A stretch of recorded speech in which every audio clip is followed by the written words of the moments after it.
पितृपक्ष की पौराणिक कथा। पितृपक्ष में हमें क्या करना चाहिए, क्या नहीं करना चाहिए, आइए जानते हैं। जय माता दी दोस्तों, आपको हमारे चैनल शर्मा ऑफिशियल भक्ति में स्वागत है। भगवान श्री कृष्ण से एक बार पक्षी राज गरुड़ ने पूछा, हे प्रभु, पृथ्वी पर मृत पितरों का श्राद्ध करते हैं, उनकी रुचि का भोजन ब्राह्मणों आदि को कराते हैं, पर क्या पितृलोक से पृथ्वी पर आकर श्राद्ध में भोजन करते पितरों को किसी ने देखा भी है? भगवान श्री कृष्ण ने कहा, हे गरुड़, तुम्हारी शंका का निवारण करने के लिए मैं देवी सीता के साथ हुई घटना सुनाता हूँ। सीता जी ने पुष्कर तीर्थ में अपने ससुर आदि 3 पितरों को श्राद्ध में निमंत्रित ब्राह्मणों के शरीर में देखा था। वह कथा सुनो। भगवान श्री कृष्ण कहते हैं, हे गरुड़, यह तो तुम्हें ज्ञात ही होगा कि श्री राम अपने पिता दशरथ की आज्ञा के बाद वन गमन कर गए थे। साथ में देवी सीता भी थी। बाद में श्री राम को यह पता लग चुका था कि उनके पिता उनके वियोग में शरीर त्याग चुके हैं। जंगल जंगल घूमते सीता जी के साथ श्री राम ने पुष्कर तीर्थ की भी यात्रा की।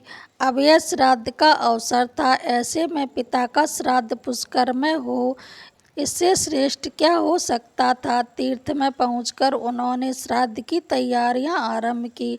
श्री राम ने स्वयं ही विभिन्न शाक, फल एवं अन्य उचित खाद्य सामग्री एकत्रित किए। जानकी जी ने भोजन तैयार किया। उन्होंने एक पके हुए फल को सिद्ध करके श्री राम जी के सामने उपस्थित किया।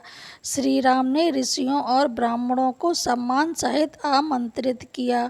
श्राद्ध कर्म में दीक्षित श्री राम की आज्ञा से स्वयं दीक्षित होकर सीता जी ने उस धर्म का उचित पालन किया और सारी तैयारियां संपन्न हो गईं। अब श्राद्ध में आने वाले ऋषियों और ब्राह्मणों की प्रतीक्षा थी। उस समय सूर्य आकाश मंडल के मध्य पहुंच गए और कुतुब मुहूर्त यानी दिन का 8वां मुहूर्त दोपहर हो गई थी। श्री राम ने जिन ऋषियों को निमंत्रण किया था वे सभी आ गए थे। श्री राम ने सभी ऋषियों और ब्राह्मणों का स्वागत और आदर सत्कार किया तथा भोजन करने के लिए आग्रह किया। ऋषियों और ब्राह्मणों को भोजन हेतु आसन ग्रहण करने के बाद जानकी अन्न परोसने के लिए वहां गईं। उन्होंने कुछ भोजन बड़े ही भक्ति भाव से ऋषियों के समक्ष उनके पत्तों के बने थाली पर परोसा। वे ब्राह्मणों के बीच भी गईं, पर अचानक ही जानकी भोजन करते ब्राह्मणों और ऋषियों के बीच से निकली और तुरंत वहां से चली गई। सीता जी लताओं के मध्य छिपकर जा बैठी। यह क्रियाकलाप श्री राम जी देख रहे थे। सीता के कृत्य से श्री राम कुछ चकित हो गए। फिर उन्होंने विचार किया कि ब्राह्मणों को बिना भोजन कराए साध्वी सीता लज्जा के कारण कहीं चली गई होंगी। सीता जी एकांत में जा बैठी। फिर श्री राम जी ने सोचा, अचानक इस कार्य का क्या कारण हो सकता है। अभी यह जानने का समय नहीं है। जानकी से इस बात को जानने से पहले मैं इन ब्राह्मणों को भोजन करा देता हूँ, फिर उनसे बात का कारण पूछूंगा।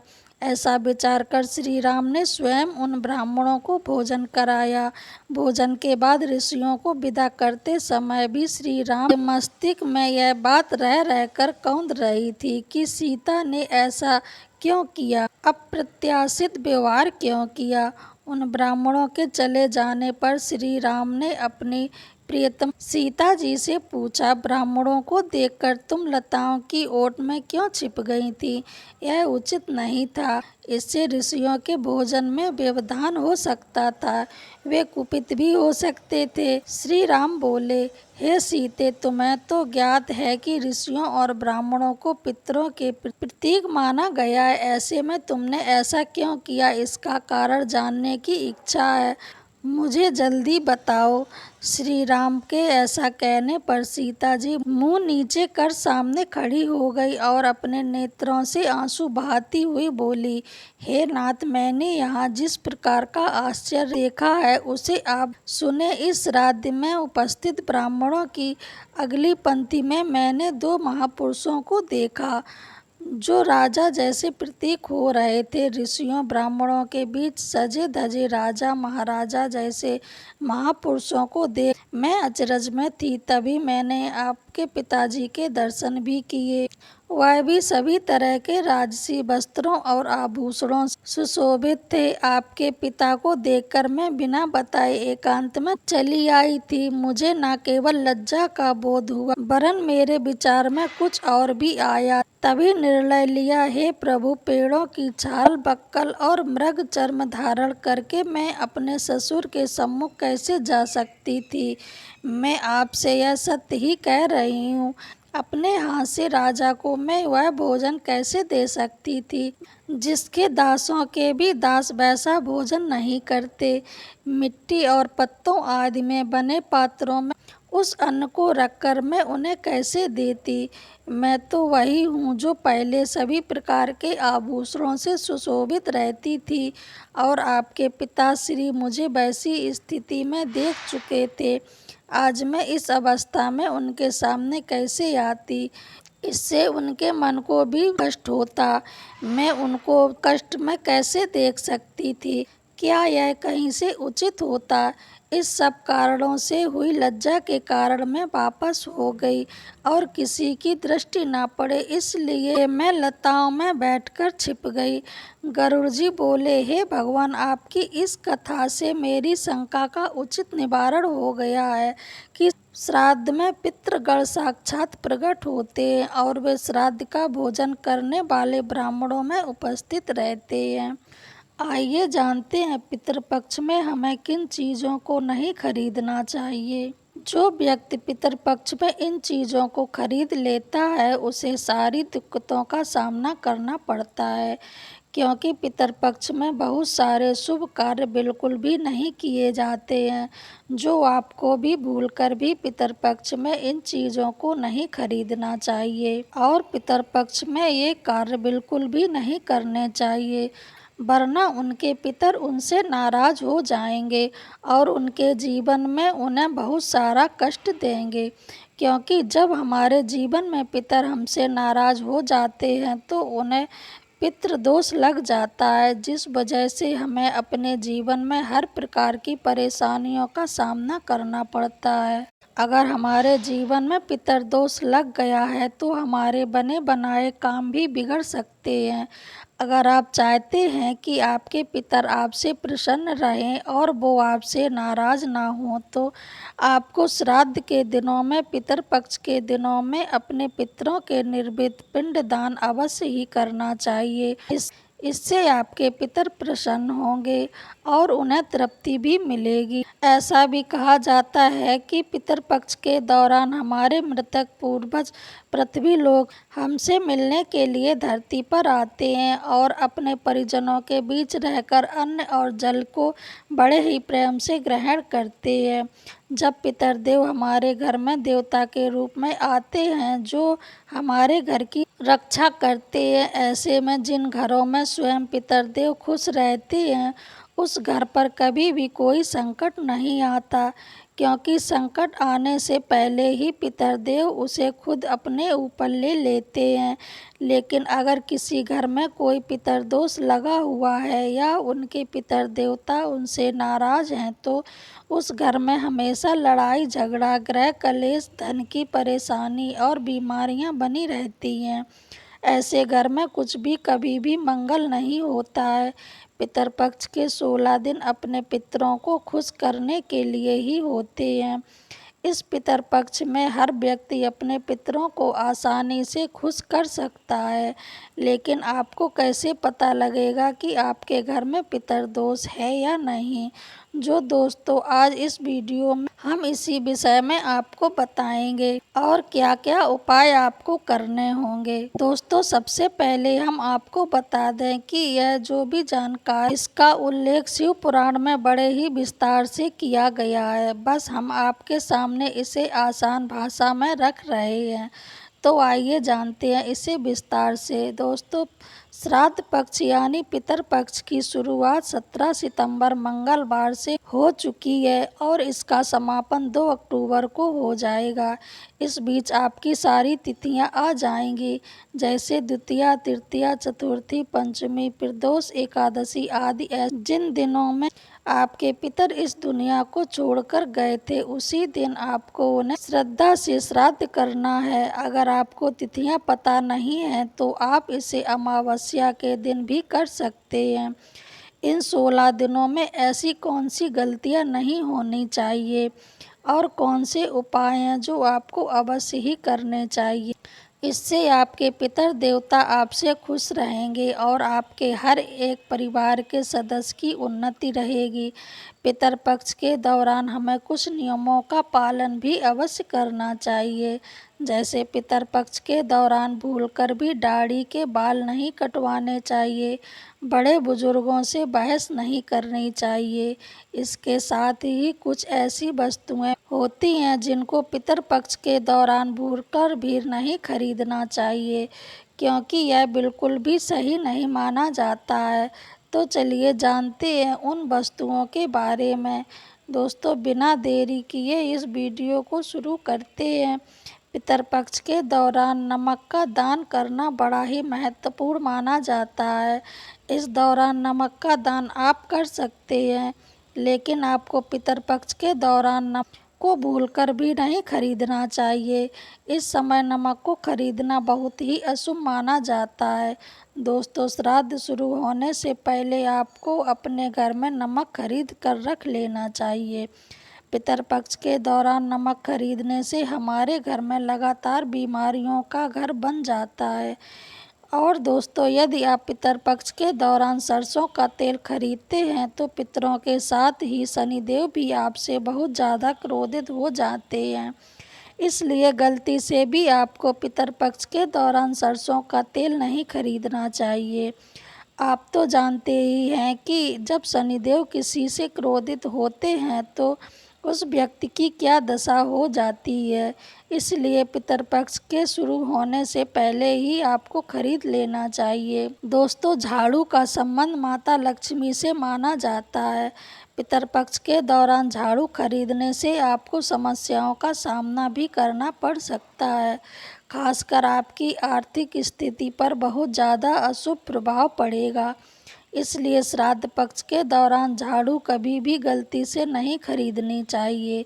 पितर पक्ष के दौरान नए वस्त्र भी नहीं खरीदे जाते हैं, यह बिल्कुल ही अशुभ होता है। जब हम अपने पितरों को याद करते हैं और सात्विक जीवन जीते हैं तो गलती से भी उस दौरान आपको नए वस्त्र और आभूषण खरीदने से बचना चाहिए। इस अवधि में ज़्यादा सजावट करने की बजाय सात्विक रहने से पितरदेव आपसे बहुत प्रसन्न रहते हैं। पितर पक्ष के 15-16 दिनों में वाहन और भूमि भवन भी बिल्कुल नहीं खरीदना चाहिए। ऐसा कर लेते हैं तो इसके गंभीर परिणाम आपको भुगतने पड़ सकते हैं। इस दौरान भूमि या वाहन की खरीदारी करने से फायदे की जगह आपको नुकसान उठाना भी पड़ सकता है। अब जानते हैं पितर पक्ष में किन चीज़ों को खरीदना शुभ होता है। दोस्तों काले तिल को पितर पक्ष में बहुत ही ज़्यादा शुभ माना जाता है। ऐसे में इन दिनों में अगर आप काले तिल खरीद लेते हैं या इसका दान करते हैं तो आपको बहुत ही ज़्यादा शुभ परिणाम देखने को मिलेगा। पितर पक्ष के जीरे की खरीदारी करना बहुत ही ज़्यादा शुभ माना जाता है। धार्मिक दृष्टि से जीरे को सोना माना जाता है। पितर पक्ष में इसे घर लाने से या दान करने से हमारे धन में लगातार वृद्धि होती चली आती है। दोस्तों, श्राद्ध में कच्चे चावल का इस्तेमाल किया जाता है। इन्हें चांदी के समान माना जाता है। ऐसे में इन दिनों में चावल घर पर लाना बहुत ही ज़्यादा शुभ होता है। इससे हमारे जीवन में परेशानियां दूर होती हैं।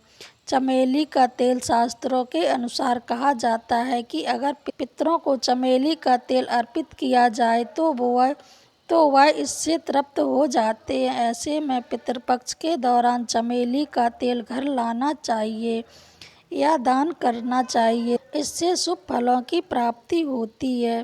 पितृपक्ष में जहाँ खुद के लिए नए कपड़े खरीदने की मनाही होती है, वहीं पितरों के निर्वृत्त के लिए दौरान नए कपड़ों का खरीदना बहुत ही ज़्यादा शुभ माना जाता है।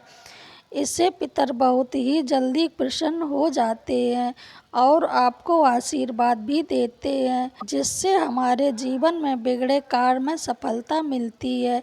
लेकिन ध्यान रखना चाहिए, इस दौरान खरीदे गए कपड़ों को ब्राह्मणों को दान कर दें, खुद पर इस्तेमाल ना करें। दोस्तों, पितरों को खुश करने के लिए सफ़ेद फूलों का उपयोग किया जाता है। ऐसे में अगर पितरपक्ष के दौरान घर में सफ़ेद फूल आते हैं तो इससे पूर्वज बहुत खुश होते हैं और अपना आशीर्वाद आपके ऊपर बनाए रखते हैं, जिससे आपके जीवन में तमाम परेशानी दूर हो जाती हैं।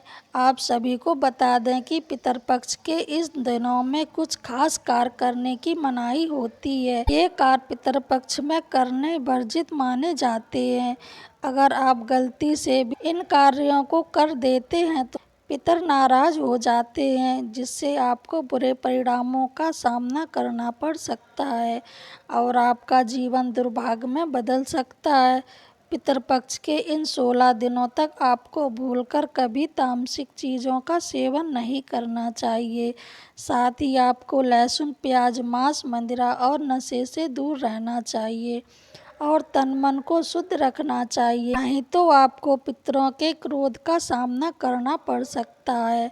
दोस्तों, पितरपक्ष में किसी से भी झूठ नहीं बोलना चाहिए। इसके अलावा किसी को अपशब्द भी नहीं कहना चाहिए। सट्टा खेलना, किसी के साथ छल कपट करना, इस तरह के कार्य भी नहीं करने चाहिए। अगर आप ऐसा करते हैं तो पितर नाराज हो जाएंगे, जिससे आपको कठिन समस्याओं का सामना भी करना पड़ सकता है। पितरपक्ष में आपके दरवाजे पर यदि कोई भी जानवर, साधु आदि आता है तो आपको उसको अपमान नहीं करना चाहिए। इन लोगों को अपमान करने से आपके पितर नाराज हो जाते हैं। साथ ही घर की चौखट पर यदि कोई गाय, कुत्ता, भिखारी आता है तो उसका अपमान भी नहीं करना चाहिए और आपको श्रद्धापूर्वक भोजन कराना चाहिए। पितरपक्ष के इन दिनों में पेड़ों से पत्ते नहीं तोड़ने चाहिए, विशेषकर विष्णु प्रिय कहलाने वाली तुलसी के पत्ते तो बिल्कुल भूलकर भी नहीं तोड़ना चाहिए, नहीं तो आपको शुभ परिणाम की जगह अशुभ परिणाम का सामना करना पड़ सकता है। दोस्तों, पितरपक्ष से जुड़ी बहुत ही महत्वपूर्ण बातें हैं। आपको पितरपक्ष में इन बातों का खास ध्यान रखना चाहिए ताकि आपसे कोई गलती ना हो और आपके पितर नाराज ना हो, क्योंकि जब हमारे जीवन में पितर नाराज हो जाते हैं तो हमें बहुत सारी दिक्कतों का सामना करना पड़ता है। हमारी बनी बनाई काम भी बिगड़ने लगते हैं। इसलिए आपको बहुत सारी बातों का ध्यान रखना चाहिए और इन बातों का सच्ची निष्ठा से पालन भी करना चाहिए। अगर आपको वीडियो पसंद आई हो तो मेरे चैनल को लाइक, सब्सक्राइब ज़रूर करें। जय माता दी। धन्यवाद।